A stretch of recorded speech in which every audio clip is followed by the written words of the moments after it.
Welcome to Midlife Women Entrepreneurs. I'm your host, Lynette Turner, and today we are going to be talking about family stories with my guest, Ana Hebra-Flaster. She's the author of Property of the Revolution, a memoir that begins with her family being forced out of Cuba and follows what that loss meant across generations. Ana, welcome to the podcast. You've got a great story. I can't wait for it to unfold here today on the podcast. So give yourself a bit of an introduction and then we'll take it from there. Thank you, Lynette. It's great to be here, and I'm glad that I'm starting you off on another cycle of authors because we need people like you to help us get our stories out. It's a crowded ecosystem right now with so many books out and so many stories and world news doing what it's doing. So thanks for having me. My story is that this extraordinary thing happened to our family when I was 6 years old. We lost our home, our family, part of our family, our country, our culture overnight, or almost overnight within 48 hours, because we opposed the Cuban Revolution. And we finally got our exit papers and were able to flee. And that, as a 6-year-old, it changed my life forever, but it was a very abrupt uprooting. And that has had a very major impact on not just me, but on my whole family over the decades. And I wanted to capture the heroism of the viejos, what I call the viejos in our family, the elders, who saw that what was happening politically was never going to restore the democracy that the revolution had promised to restore, and that our way of life had ended, and that they had to do the unthinkable, which was to break away from 4 generations of our family and leave. And then with nothing, we had a suitcase with one change of clothes for each person. Nothing of value could be taken. In fact, the title of the book is Property of the Revolution, because one of the memories I have of that night is when the guard kicked us out of our home. He sealed the door shut with a banner, and I remember hearing against the door, he was sealing it shut. And years later, I learned that it read Property of the Revolution, because everything in the house was now the revolution's. And children don't have the vocabulary necessarily to say what an injustice is, but they feel it. And I think I carried that with me for a long time. And as a writer, I would dabble into my story. I've written a lot about Cuba and other topics, but that kept coming up, and I needed to tell the story. I needed to celebrate the heroism of people who do these things, who dive into the unknown, who give everything up, maybe for the next generation, and what you can learn from them. And I learned so much from my viejos, my elders. I grew up in a home it was a duplex, and we grew up in a very Cuban American style even though we were in New Hampshire, of all places, that's where we landed. That's another big part of the story, is talk about a fish out of water. And those 5 adults, my mother, my father, my grandmother, my maternal grandmother who lived with us, my aunt, my mother's sister, and her husband, and their children, and the kids in my family, we all grew up as one family. And being loved hard and beautifully by 5 adults every day of your life is an absolute gift. And seeing your siblings and your cousins who are like siblings receiving that love, and it's not always pretty. I mean, that's a lot of advice and a lot of control, right? Parental influence. But we always knew that at the bottom we were deeply, deeply loved, and we had nothing, but we had everything because we had that. And I wanted readers to feel that. And it's been great hearing from readers when they say, I didn't want to leave your house. I didn't want to leave the viejos. And that tells me they felt what I always felt. And I guess it's the gift that I wanted to give a reader. Feel that, know that that's possible, know that anything is possible. Yeah. So let's go back a little bit. You did talk a little bit about the scene that you remember when you were finally able to leave, but it was an abrupt way of leaving. It was Yes. good in a way, but also it was, like you said, sort of felt unjust. What was the scene leading up to all of that? What was the story behind all of that? So in the 50s, Cuba had been taken over by a dictatorship, Fulgencio Batista, and the democracy that had existed basically ended. There was economic growth and opportunity, but there was corruption, and people wanted their democracy back. So these rebels were in different parts of Cuba trying to oust the dictatorship. My mother actually risked her life collecting money and medicine for the rebels at that time, risking arrest. And she was almost arrested. That scene is in the book. Then the rebels come in, everything goes sideways. All of a sudden, you have spying groups on each block. Everything is about politics. Everything is about proving your loyalty to the revolution and to Fidel. You have to participate in different organizations. You have to march certain days. You have to volunteer at work for midnight shifts. Everything was forced. Everything was different.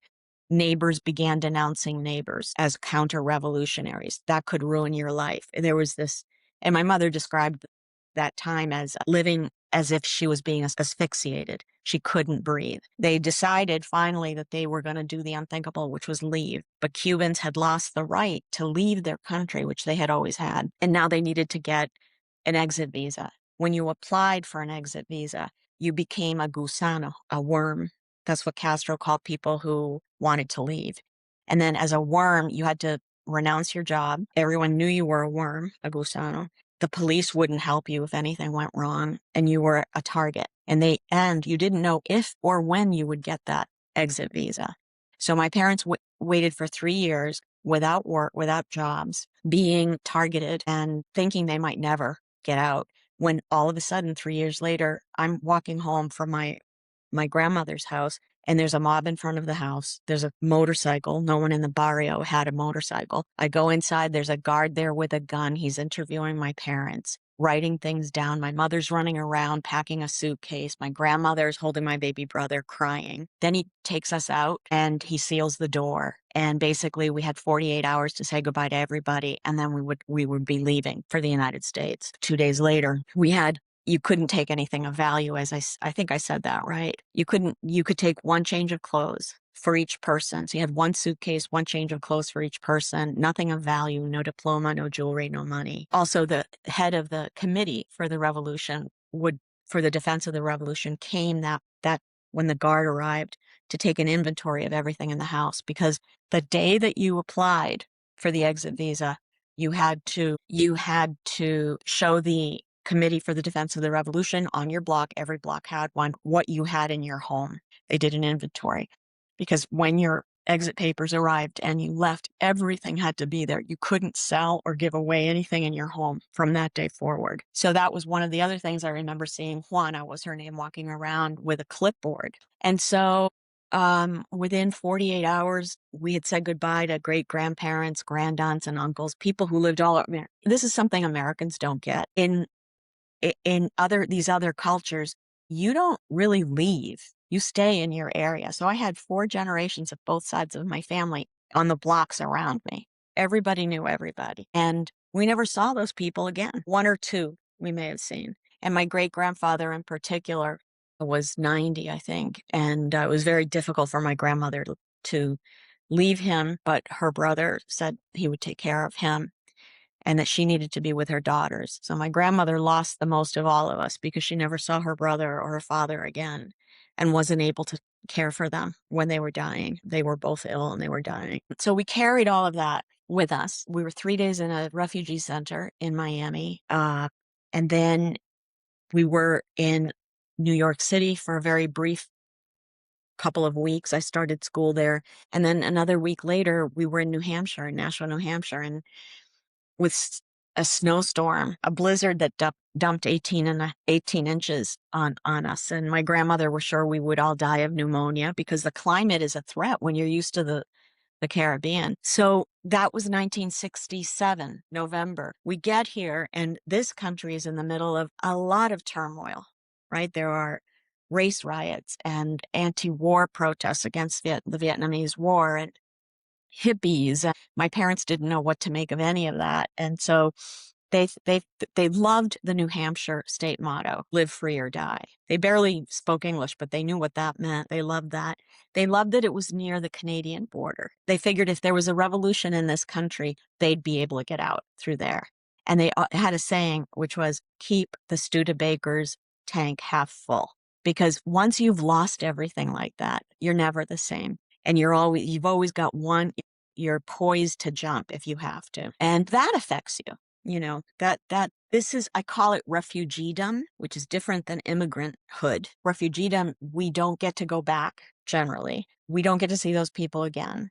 We barely have anything that we can take with us. I think we talked about this when we first talked, that Yeah. I used to be jealous of my American friends when they would point out, oh, this is an heirloom from my grandaunt Susie, or this painting my grandfather passed down to us. And it was one of those moments that happens throughout your life as someone who's not born here, where you're reminded, oh yeah, I'm never going to have an heirloom. That's not what I'm going to get. I'm going to get something else. What am I going to get? And over my adult life, I realized that I was getting an experience that is maybe the most human experience of all, which is losing your home and rebuilding it, and what it takes to do that and to land on your feet. And the stories of simple courage, extraordinary courage that I get, those are mine.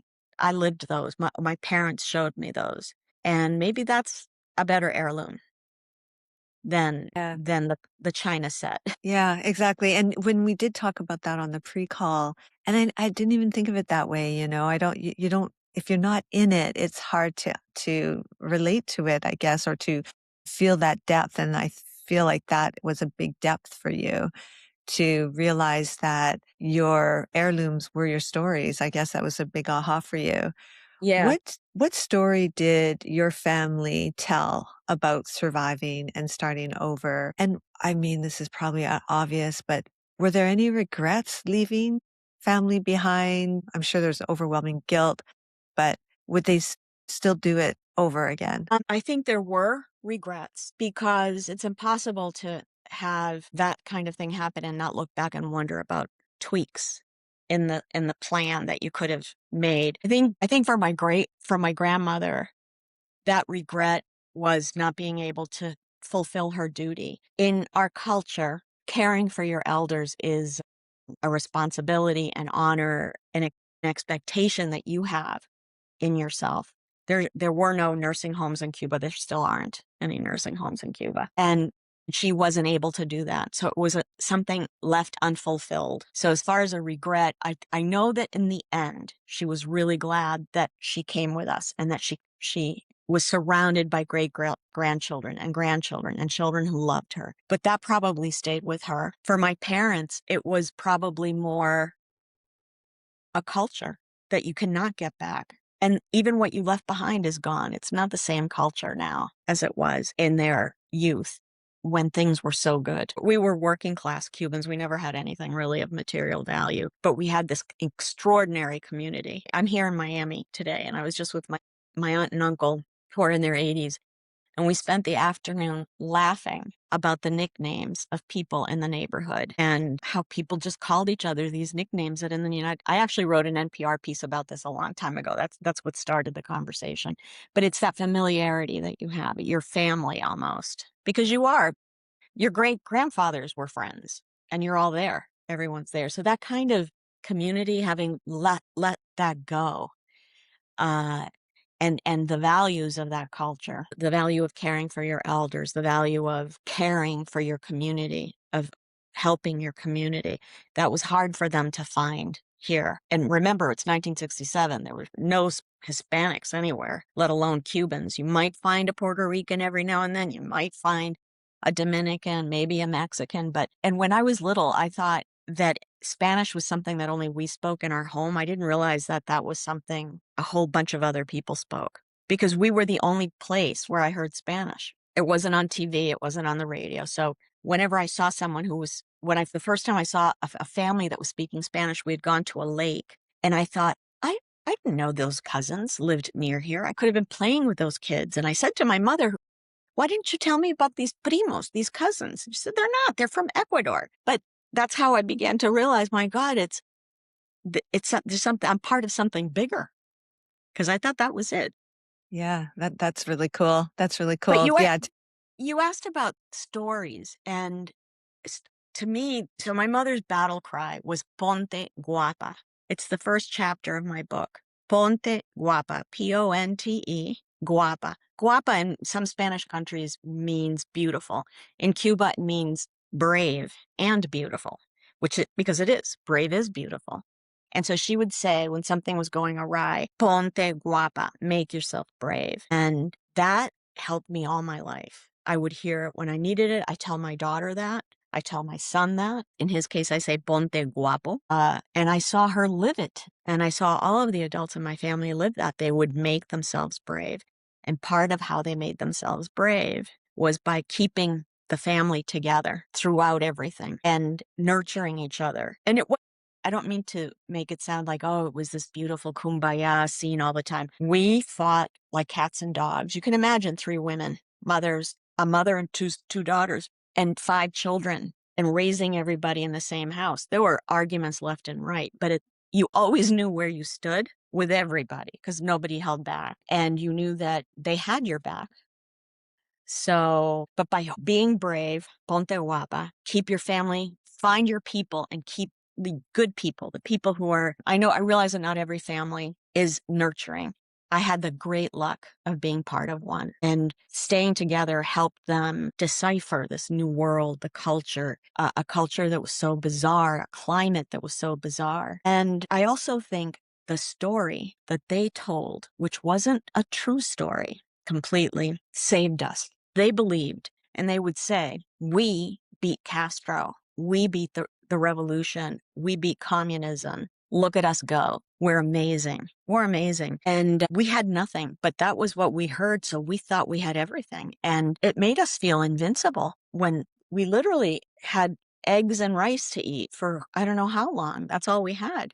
It was a story that got us through some of the roughest moments, when we faced racism, when we faced discrimination. And only when my daughter turned the age I was when I left Cuba did I realize that there was more to that story. And I had become very depressed and I couldn't figure out what it was. I brought her. She was about to go into kindergarten. I brought her for an evaluation, and the psychiatrist said she was fine, but she wanted to talk more with me about what my concerns were. I thought she was just trying to make more money because I had gotten my answer. But she brought my husband and me in for a conversation and said, what is it? What is it that you're so worried about? And I started to say, the world can be so hard at that age, and life and people. And I broke down. I don't know that I've ever cried like that. And I'm not a crier generally. I don't cry very easily. And she said, I think this has something to do with the fact that your daughter is the age that you were when you went through your trauma. And I said, what trauma? What are you talking about?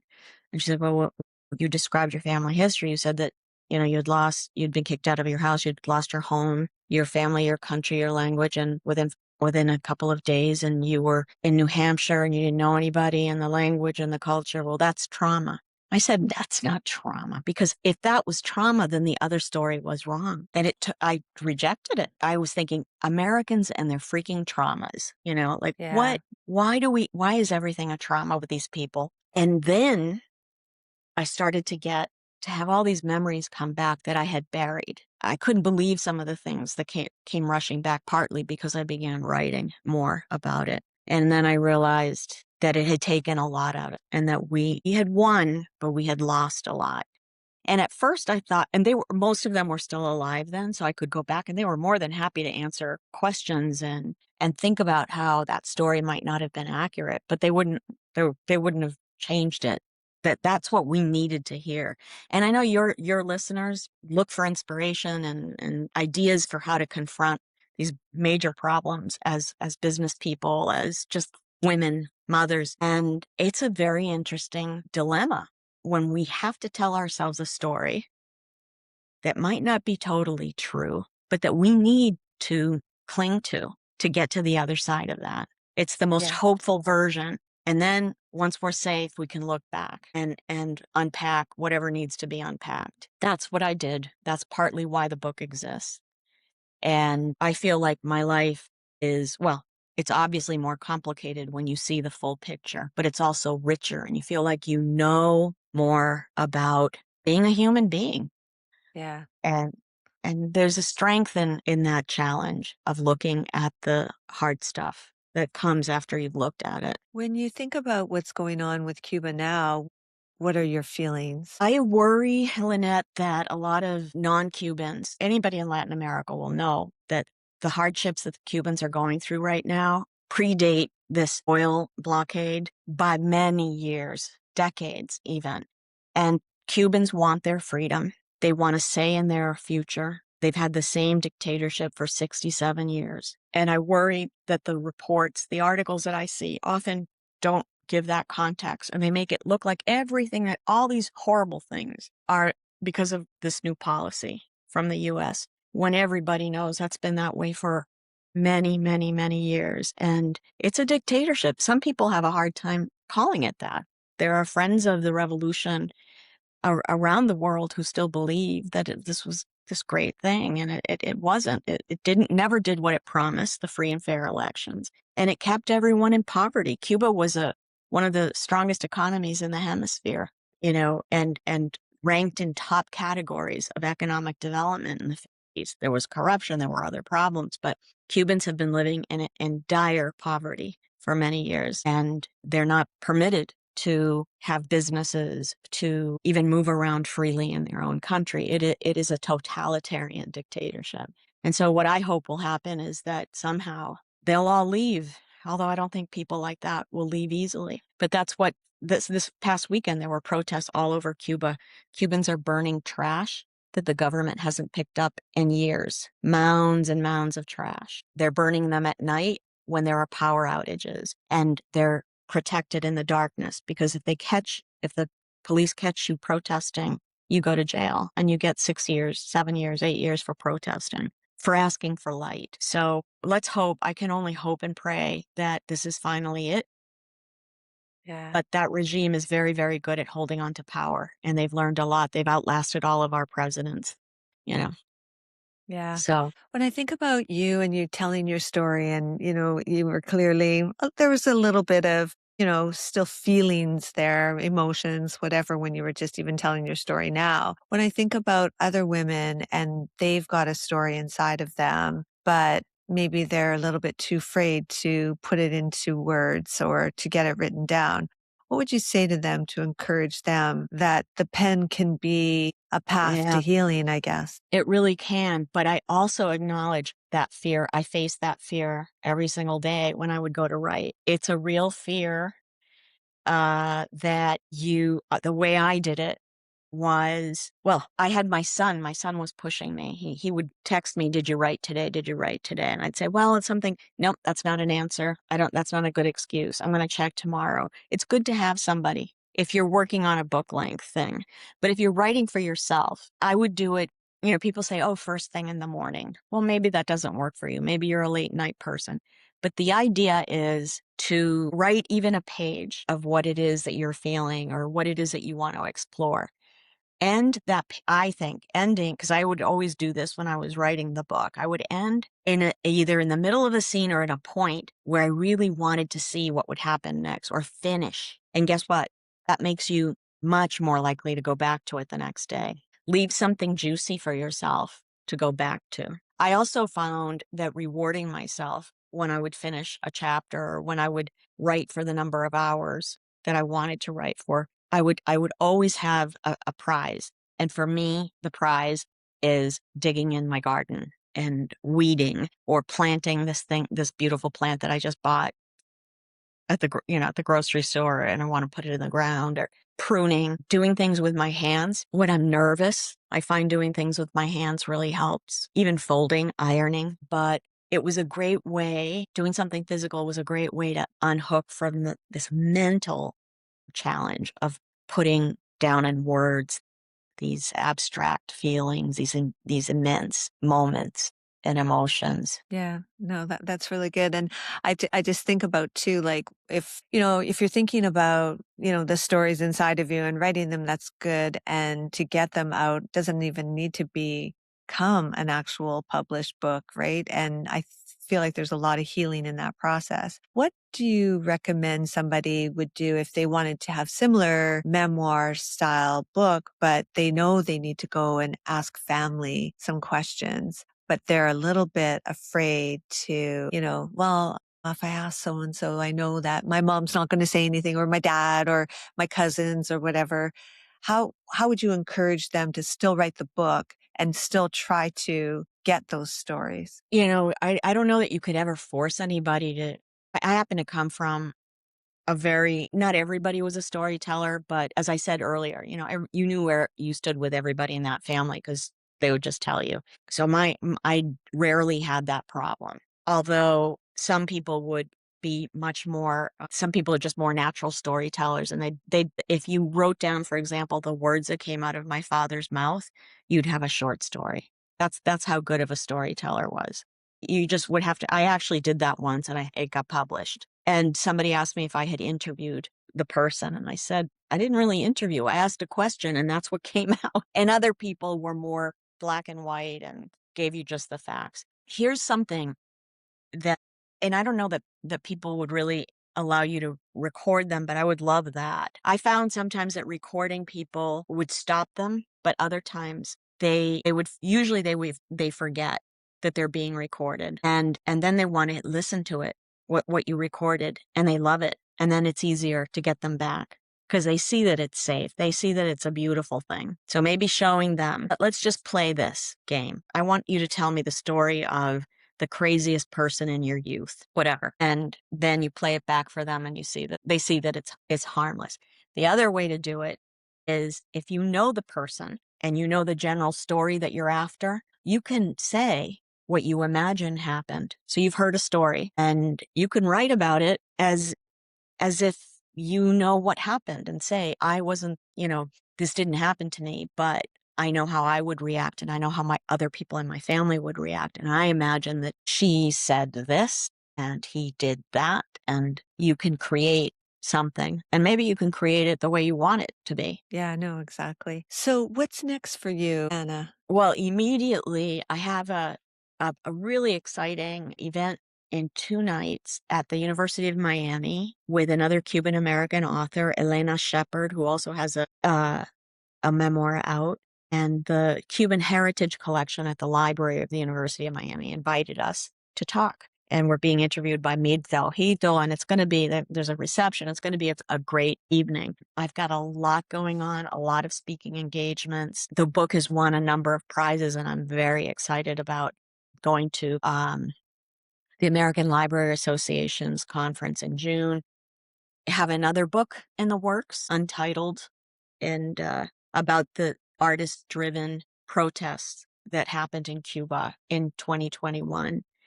And it'll be historical uh, fiction because I really want to incorporate those facts, but have fictitious characters so that Americans Yeah. can really see. It's a story that was never covered here and was major there. And I'm friends with some of the activists in that story. Yeah, no, So, that's amazing. That's yeah. amazing. So tell us again, where is the best place to get the book then? It's The on Audible as well, right? It's on Audible, it's on Yeah. Spot I actually recorded. It's na I narrated the book, and that was one of the best things that Yeah, it's has so good. come because when you're recording, you're in this little studio and it's dark. And as I was telling the stories and speaking in the viejos language, it was like they were all there in the room in the little booth, Yeah, and I didn't that's want to so leave the cool. booth. It was really wonderful. That's So great. Yeah, that's so good. Yeah. any library, you can download it from any library site, and any bookstore. It's distributed by Simon and Schuster. So if your bookstore doesn't have it, you can ask for it. And I strongly encourage people to go to their local bookstores and ask for it, Yeah. even if it means it's going to take a little bit longer than getting it on Amazon or Barnes and Noble. Or so basically, online book retailer will have it. Any library can get it. And as for the audiobook, and it's in 3 formats: print, e-book, and audiobook. And the audiobook is available on all the platforms: Spotify, um, Hoopla, Overdrive, which are the library ones, and all the major ones. Yeah. No, that's good. That's good. And where could they find you from a social media standpoint? I'm on Facebook. I don't have I have an author page on Facebook, but I don't really use it. Okay. But mostly, if you want to stay in touch, you would do it through my website, anacubana.com. Okay. And also, I assume you could put that in the show notes or Yeah, I something. will. Yeah. And also, I write a weekly newsletter called Cuba Curious on Okay. Substack. You can subscribe and you get it in your Hmm. email each week. And it's that week's top stories in Cuba. by Spanish language news sites that Okay. are uncensored and telling the truth about what's happening. So, because the regime controls the media.